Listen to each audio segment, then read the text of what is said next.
Hi, hello? Yeah, no, I'm here. Yeah, no, oh, oh, you seem to be cutting out a little bit. Are you, hi, hello? Can you hear me? Yeah, so, David, this is where you put in all of the effects to make me look super cool. Hi and welcome to another edition of Happy Foo Year, a retrospective of every recorded Foo Fighters album to celebrate the band's 25th anniversary. My name is Nick and I am officially about to breathe my 1,405,739th breath. Okay, here we go.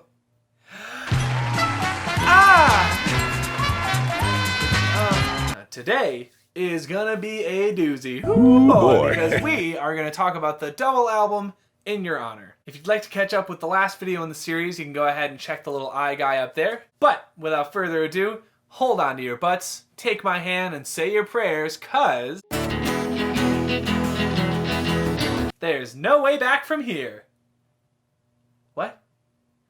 Oh, no, don't tell me that edit doesn't make any sense. So the year is 2005. 10-year-old Nick is busy playing Kingdom Hearts 2, and Goofy just can't stop getting bonked on his stupid peanut noggin. The Foo Fighters released the album In Your Honor, a double album that acted as a pivotal moment in the band's overall musical direction. After touring for the last album, One by One, lead singer Dave Grohl had a bit of a revelation through the turmoil and eventual reunion that the band saw within the last 2 years or so. And, seeing as the band itself would celebrate its 10th anniversary, Grohl knew that for the next album they would have to pull out all the stops, do something different, and wow the entire world. With the original idea to write a film score, Dave came to the band with a heap ton of acoustic songs, who reacted pretty positively, citing that it was all just so different from anything that they had done before. Which meant that they totally had to record these songs.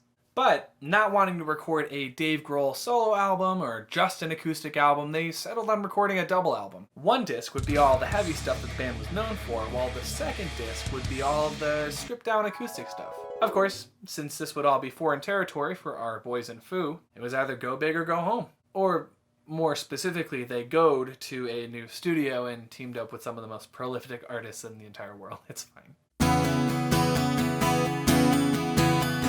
By the time the band was ready to move into the newly built Studio 606 West, after 3.5 months of installing equipment and tidying up, they had written, rehearsed, and ended up recording 40 songs across both intended discs. Compared to the loose and off-the-cuff nature of One by One, recording In Your Honor saw a more focused and organized band due to the sheer scope and shifting musical landscape the album presented. The meticulous recording process on this album meant massive fatigue for everyone involved, with the band in particular claiming that in the last 3 weeks of recording the rock record, they would be in the studio from noon to 8 in the morning. But instead of cracking under the immense pressure of meeting deadlines and overnight studio sessions, this work ethic revitalized a band that just 2 years or so before had been stuck in the lowest rut of its entire 10-year run. This is due in large part to the mystery and challenges of recording the acoustic album, along with being able to record songs that the band had written years before that just never fit on any other album. They also took the opportunity to collaborate with other amazing musicians to help enhance the unique sound the Foos were aiming for. This lineup includes Led Zeppelin bassist John Paul Jones, singer Norah Jones, and Grohl's former Queens of the Stone Age bandmate Josh Homme. However, out of all of the features on this album, the most lasting were the ones that decided to stick around in the Foos touring band after the recording of the album had finished. The Wallflowers keyboardist Rami Jaffe? I'm so sorry. Continues to play as a now official member of the band, and former Foo Pat Smear actually returned to play as a touring member himself, until once again stepping into an official role years later once the recording of Wasting Light had started, which we'll get to soon enough. Between the features and all the new instruments that the Foo Fighters had never utilized before, the acoustic disc provides some of the most beautiful and atmospheric music that the Foo Fighters had ever put out, even to this day.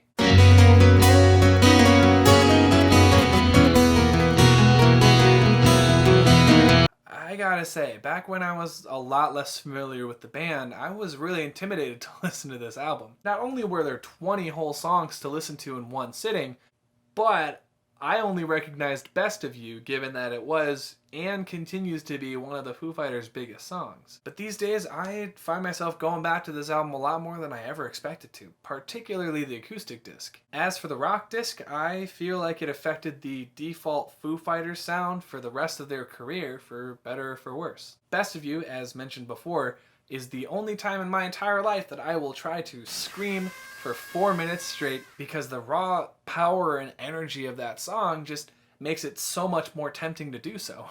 I will say though that I feel like the consistency and quality of the first disc goes down as it goes on, which is a shame because it starts so strong, and don't get me wrong, End Over End is a really nice cap to the first disc, but I feel like the quality of the double album as a whole picks right back up once the slow burner Still starts on the second disc. If it hadn't been for the dramatic shift in style, I don't think this album would have held up as well as it does. But songs like Miracle and On the Mend and Virginia Moon just resonate with me on so many more levels than really anything on the first disc, probably due to the more emotional and tender nature of both the music and the lyrics. There's even a song that drummer Taylor Hawkins gets to showcase his writing abilities and vocals on called Cold Day in the Sun, arguably the most up-tempo song on the acoustic disc, which helps bridge the sonic gap between both it and the rock disc. If this album was just comprised of the acoustic stuff, I'd be happy. And don't get me wrong, I'm still happy with the overall product, but more times than not, I find myself skipping through most of the rock disc just so I can get to the acoustic disc. And critically, it seems like I'm not the only one that feels this way, given that In Your Honor actually broke the best rock album streak that the Foos had had since The Color and the Shape back in '97. But